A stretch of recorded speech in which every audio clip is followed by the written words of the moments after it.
I landed with nothing but a black dress and the ashes of my husband. My hands trembled as I texted the family group chat.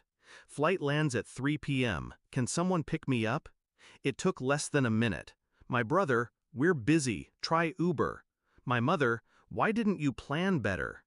My heart didn't even sink. It didn't have the strength anymore.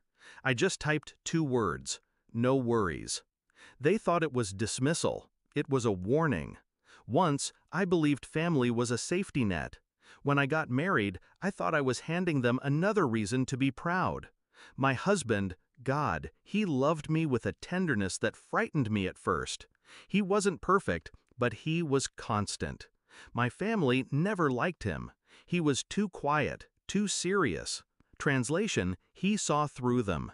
He noticed the way they used me, the way my mother rationed affection like it was currency, the way my siblings made me the errand runner, the spare part.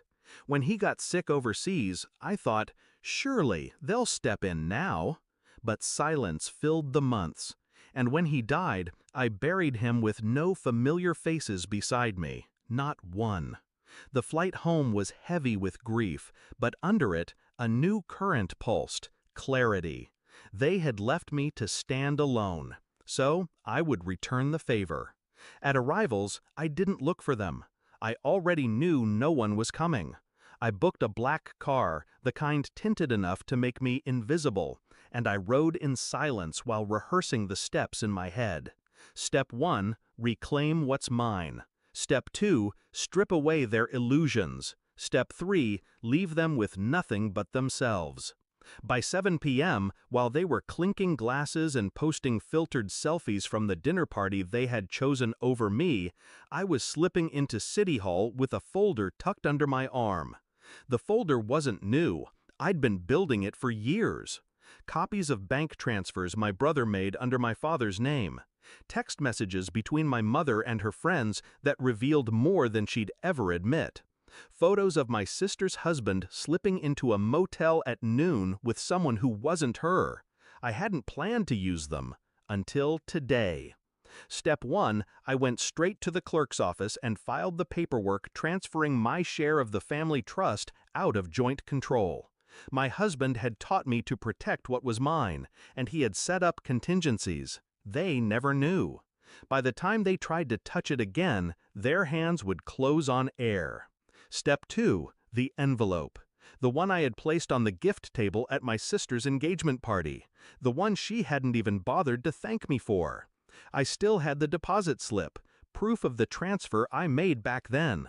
I printed it again, this time stamped reversal. I slipped copies to 2 reporters I knew circled my brother's financial firm like sharks. Step 3, timing. That night, as they toasted themselves at a high-end restaurant, sipping wine paid for by accounts they thought no one could trace, the first story went live. Headline, Local Banker Accused of Misusing Client Funds, Investigation Underway. His face splashed everywhere. At 9:12 p.m., the second story dropped. Socialite mother linked to questionable charity funds. My mother's name, her photo, her carefully manicured reputation cracked wide open. By 9:30, my phone buzzed. Calls, messages, the group chat lighting up with panic. My brother, what did you do? I didn't answer.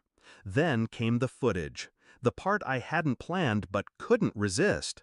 I'd left the airport not through arrivals, but through the press gate.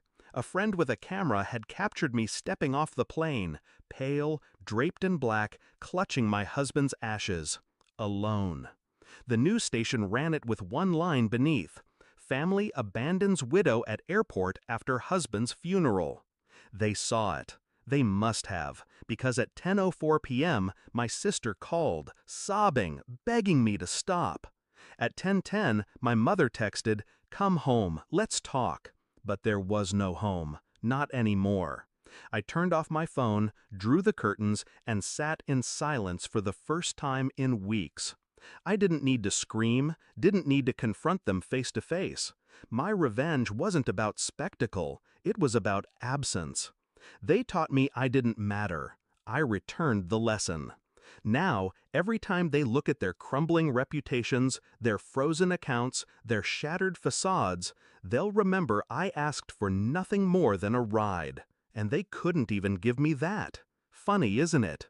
One text, 2 words, no worries. They should have worried, because by the time they dropped their phones in shock, I had already dropped them forever.